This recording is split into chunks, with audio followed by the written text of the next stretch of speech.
Magandang araw mga kaibigan. Bigyan natin ng reaction, opinion itong post ang balita ngayon.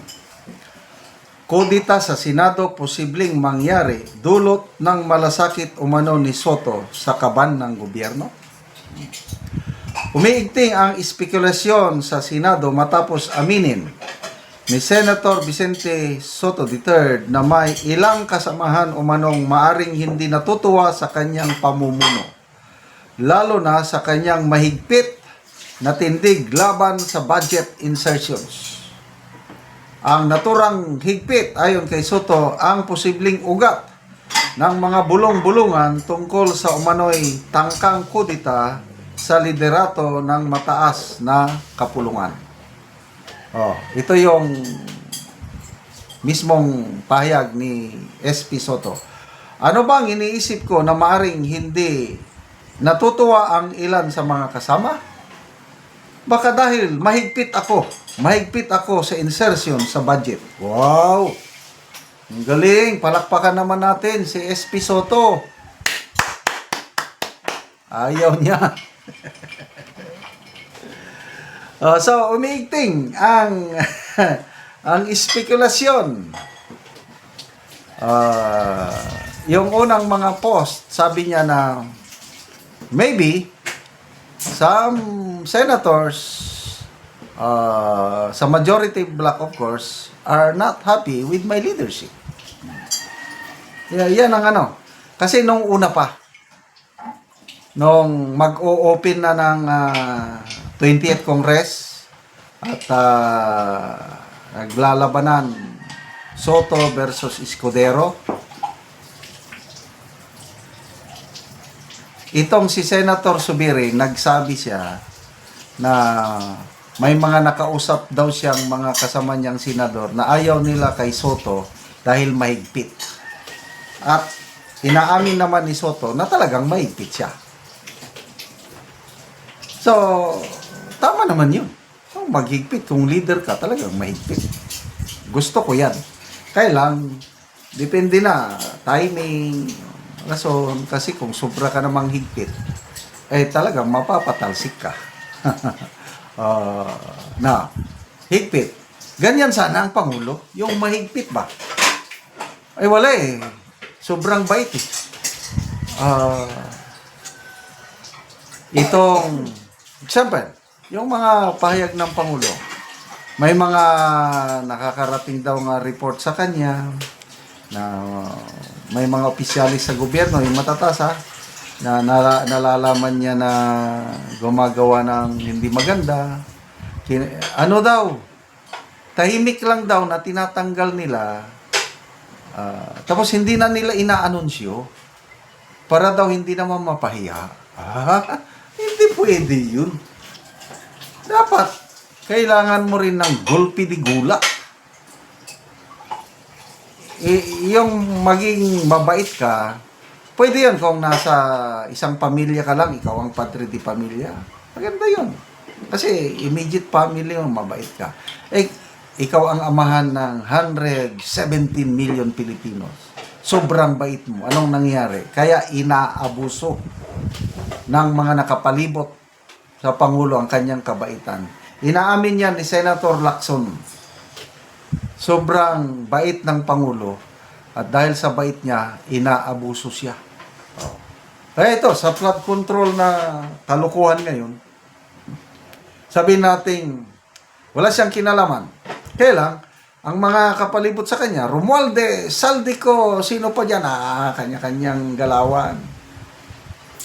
Alam niya na yung galawan sa Kongreso as early as November 2024. Kwento yan ni Congressman Toby Chanco. Handa siyang magtistigo under oath yung nangyari na pinagalitan mismo ng Pangulo si Romualdez, si Saldico, na bakit nyo kinuha yung pundo ng mga flagship programs ko para sa subway, para sa PNR, railway, at iba pa. Bakit nyo tinanggalan ng pundo? Ibalik nyo! Sabi daw ni Romualdez, yes, cash, kasin. Yes, I don't know anong tawag niya. Ibalik namin sa BICAM. That was November of 2024. bago niya pirmahan yung pinaka-corrupt budget of 2025. Eh wala, hindi naman ibinalik. So kung ako ang presidente, pagkatapos kong pagsabi niya ibalik niya at hindi binalik, hindi ko na, ibinito ko na. Bahala kayo dyan. Wala. Pinag-aralan ko no, in-overtime ko no na ano. Tapos pinirmahan niya, ilang billion lang yung kanyang bineto, 29 billion. Wala rin eh. Kaya, ayun, sa sobrang bait. Sana, si Senator Soto na lang ang magpresidente. Para mo stricto. Kailangan natin, example, si Tatay Digong natin. Ano style niya? Nagmumura. O dahil sa kanyang pagmumura, takot. Gumagalaw lahat. Yung tanim bala noon. Malala, panahon ng Pinoy administration. Pag upo niya, sige, ituloy niyo yan. Ipapakain ko sa inyo yung bala na yan. Wala, tumigil ang lahat. Ganon ang kailangan. Okay, balik tayo kay SP Soto. Kaban ng bayan, ganon ba yun? I don't think so. Na nang dahil sa kanyang ka-istriktuhan sa budget insertion, naipasa yung budget, ang dami pa rin mga soft fork, sabi ni Senator Amy. Ang daming ayuda. Bakit tanongin mo yung ayuda? Nakakatulong ba yung ayuda? To me, it's not. Lalong tinuturuan yung mga tao na maging tamad. Except lang yung 4Ps. Napatunayan na yan na maganda ang may mga success stories na ng 4Ps. Okay yan. Batas na yan tuloy. Kaya lang mga tupad, AX, MAIC, mga kung ano-ano. Kalokohan. Kaya hindi ako naniniwala yung stricto siya sa pagprotekta sa kaban ng taong bayan. Ay nako.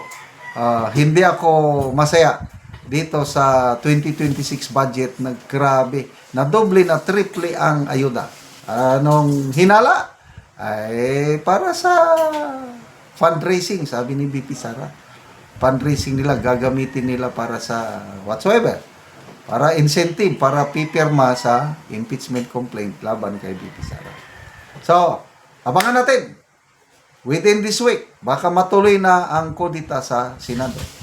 Salamat mga kaibigan sa inyong pagsubaybay sa ating channel. Nakakatulong tayo ng malaki sa tribong Talandig ng Bukidnon dahil ang income natin sa channel na ito is pantulong po sa tribo. Namimigay tayo ng libreng yero at pako para makapagpatayo naman sila ng mas maayos na tirahan. Panoorin nyo ang video nito. Ang mga yero nga itabang sa mga tao kadtong nga daot ng ilang balay ug muna ni silang ante ang matagaan. Nanamigas katulugan. Kandaon ang kanay po. Bakit na magkalita ka po na po kami.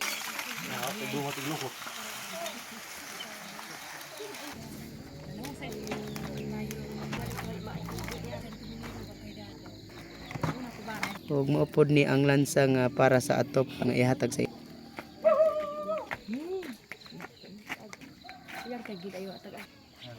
Ay, bisan man hindi nan anin makuan. So duha ka pamilya ni ang nagkuha sa amo og yero.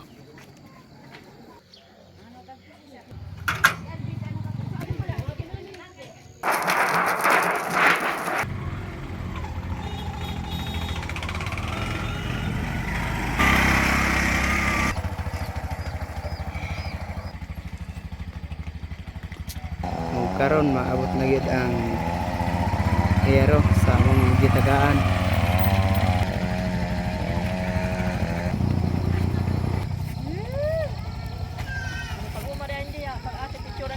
So duha ka pamilya ang nagkuha og yero.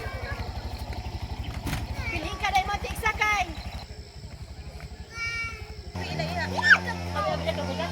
Salamat. Oh, dumagat pa ni. Salamat kayo. Salamat kayo kay gitagaan daghan ang inyong matabangan.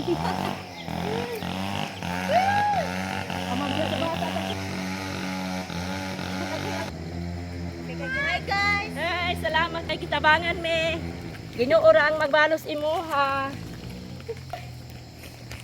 Og karon mo na ni ang natagaan na mugero og mo na ni ang iyang gipa tindog nga bag-ong balay. Salamat kaayo sir sa pagtabang nimo.